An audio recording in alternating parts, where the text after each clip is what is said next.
that's when all hell breaks loose. I think I saw something today in a tweet that basically said that Le'Veon Bell told them that he was going to be there Wednesday. He told somebody he was going to be there Wednesday, but then on Wednesday when he didn't show up, they tried to text him back or contact him, and he was vague or he wouldn't answer back or something like that. So I think this all could have been avoided if all he had to do was communicate either to the team or to his teammates and just say, listen, FYI, I'm not showing up week 1.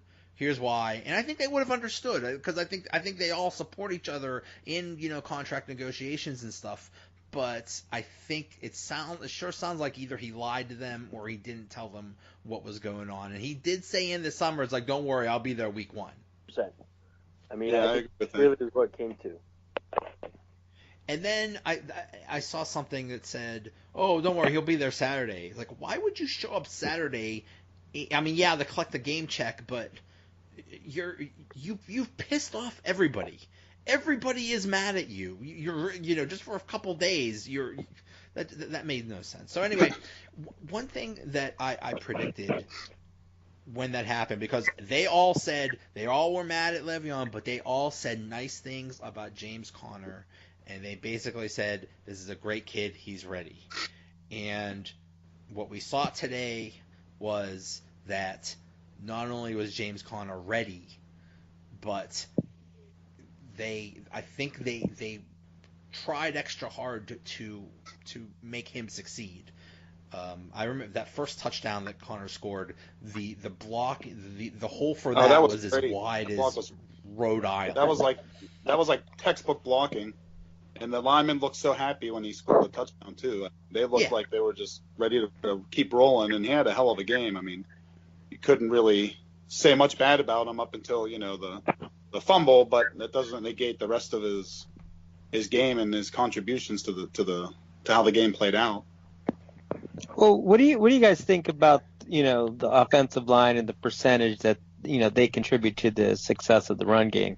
I mean, D'Angelo Williams came in, right, and did a pretty decent job. Is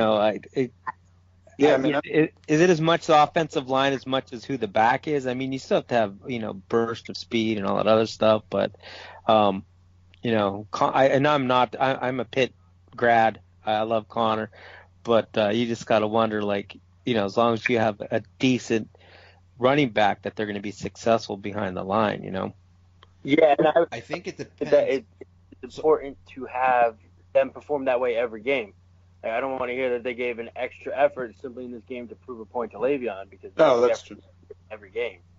And if that's the line that we can have for the rest of the season, watch out I mean, I know we tied, but watch out the rest of the league. Yeah, they definitely dominate. I mean, there's a reason I don't know exactly the statistics, but they're one of the top highest paid offensive lines. I know that. And there's a reason for that, and they definitely showed it today. They were fired up. To answer your question, Madrid, I think the offensive line has a lot to do with the running back success, because we've seen many good running backs on lousy offensive lines, and they just don't look as good. So I think the difference is in between, like let's say Le'Veon Bell if Le'Veon Bell in his prime, if he played today, he probably would have done better than James Conner, just a little bit, because he's one of the best backs in the league. So a running back's ability has something to do with it. But if you're not even if you're not even seeing holes, or if there's nothing there, then you're not going to do much. So I think the offensive line has a lot to do with the running back success. So, where do we want to start with the actual game? Let's talk about Ben. I rocked his jersey all day, and it was just rust. I feel like it was just rust. Yeah, it was not that body weight, and he just looked off. Yeah, I mean, go ahead, Mark. I was just gonna say, I mean, I don't know how somehow with all the turnovers, some of the unfortunate plays and the the interceptions, the one that went through James' hands, the one that we was sacked while hit and it plopped up right into someone's hands. He still ended up getting 300 yards. And I don't know how that happened. I was like, did he get 300 yards? Somehow he ended up with 300 yards and had some good throws, especially the one to Juju early and a couple of them to Juju. But he definitely did look, like he didn't get a lot of playing time in the preseason, which we all know he didn't. So I think there was a little bit fighting that, plus the weather. I mean, what was Taylor? He was under 50% completion, I think, or pretty close to it. Taylor was 15 of 40. Oh my God! He would dream. He was dreaming of 50% completion. Ben was 23 of 41 for 335 yards, a touchdown and 3 interceptions, and 4 sacks, and a fumble. Yeah, and a fumble. Those turnovers. But he was 4 of the 5 turnovers. Yeah. This idea of rust really ticks me off because I agree. I mean, this is the second year we've dealt with this. This is the exact same thing that happened last year. They started out the game rusty, and I mean, really, Ben started the first few games bad. Last year, so hopefully that's not a trend. But I think it is because he doesn't get enough practice in training camp. Because I mean, it sounds like his attitude is I'm old. He's basically the character in Lethal Weapon. I'm getting too old for this. It sounds like his attitude is I'm old. I'm going to work today. I'm going to take a half a day tomorrow, and then I'm going to take the next day off. And that's going to be my schedule. Joe, are you saying that he's not lit AF? Is that what you're saying? I think he's what's the opposite of lit? Dark. I think he's unplugged. That's it. He's unplugged. That's he's not lit enough. But okay, so the Steelers in the past preseason didn't Pouncey. Did he get hurt in preseason, or was it the first game one year? Like the NFL, game 1. Yeah, league-wise, people don't play the starters at all, and it's like the first game every year for each team is like a 5th preseason game or something, and then they think they're going to ramp it up, I guess. But I mean, that Philadelphia game, I didn't watch it, but people were complaining about how poorly it was officiated. That one was bad. Yeah, so it's almost like they're throwing away a game or something, and they'll roll the dice, and like it's truly like a preseason game. And growing up, I could swear I remember the starters playing way more in the third game, even a couple of years ago. So they'd play at least a half, if not a third. I also wonder with our quarterback competition this year, how much Ben got during the week preparing for that preseason game, because we had the Landry Jones, Joshua Dobbs situation. Mm-hmm. Did they focus more on those two, giving them first team reps, and kind of let Ben go by the wayside, thinking he's the vet, he's got the job? Whereas if we didn't have that situation early on, he gets more reps with them, and he's not nearly as off as he was today.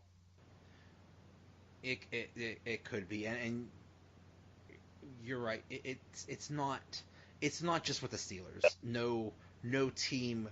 I mean, here's the way I always thought it was. It's like, well, you don't play him hardly at all the first preseason game. You don't play him much the second preseason game, and then the third preseason game you play him for a series or a half or a quarter or whatever. That's when you actually play the starters. A lot of teams weren't even doing that. So yeah, this isn't just an issue with the Steelers not playing, and this isn't also an issue with them being rusty, but. Was it rust, or was it the weather, or what? I hate to be the voice of sarcasm today, but I think he missed Todd Haley. No. I mean, did you see them go for it on 3rd and 1? We never would have done that. I tweeted. I said that was like the ultimate troll move right there. Like the quarterback sneak. It was QB so sneak right at the tail. Sneak right to him. Yep, that was. I'm shocked that wasn't the first play of the game. Oh, no, that would have been funny. Yeah. And then AB going to hug him on the sidelines. That was pretty funny too. That was cute. Yeah. I mean, some of those, like, the one interception was basically the what I'll call the punt, where he just threw it up there, and I'm either AB messed up or he messed up or something like that, and that ended up just basically being a punt. That was like a 50-yard throw or whatever. So that was, I guess, that was just a miscommunication. The one to Jesse James, that bounced off his hands. You can't really blame Ben for that. But the first one he threw into triple coverage. That was a terrible decision for sure. Yeah. So, that's one thing. Just that's the weather is like. Is it? Is this Milli Vanilli? Can we just blame it on the rain? Can we just blame this entire game on the rain? Because really, what happened? Was it just the Steelers being awful? Was it the rain? Was it maybe Cleveland isn't that bad? I'm not sure. What do you guys think? I think it's a combination of all of that, honestly. They weren't sharp. Going into the third, though, the 14-point lead, like, a lot of that crap happened after they got the fumble and the touchdown and everything. But, 14-point lead in normal weather, I think that's pretty much a wrap. I don't think a lot of that maybe happens. I guess it could, but I don't think Connor fumbles he didn't have both hands on the ball, but I don't think, the bad weather kind of helps that happen. And I don't know. Yeah, I think it's, definitely it played into it, but you can't obviously blame it because both teams play, in it. But I do think the Steelers took a lot more chances overall. They were definitely dropping back more and Cleveland was playing it safe, doing a lot of running plays and everything. Even when they weren't working, they were just trying to keep the game close. Yeah, I think a lot of it too was attributed to the field position that our offense left our defense in. Oh yeah. There was a lot of times where short fields, and not only that, but you're running the ball on 3rd and 6. I understand the conditions were there. You've been throwing the ball probably 30 times before those situations. Yeah. And you're just giving it back to the Browns, and then you're letting them just kind of, kill the shots on it. Tyrod Taylor, again, is a story of a running quarterback against a defense. We'll get there later, but it just was a lot of the miscues on offense that I think they weren't ready for. Well, let's talk about Tyrod Taylor. Steelers historically have just been not good against running quarterbacks. And, he led their team in rushing, I know that. Yeah. He had 8 rushes for 77 yards. He had a 9.6. He was a way better runner than a passer. He had one really long one, and I think a bunch of mid-range runs. He had a 20-yard touchdown run. Yeah, that touchdown run. Was that the one with the block? The Heinz Ward block that they missed that I was not happy about.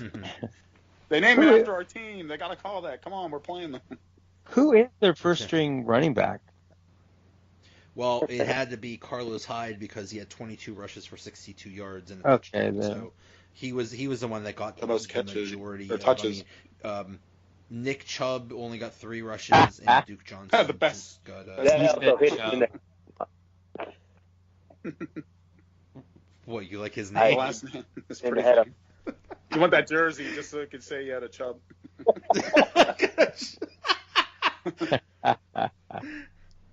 Hey, I got a Chubb. Makes a great fantasy team name for sure. Oh, definitely. Oh yeah. Teenage boys. How do you think the Steelers defense did?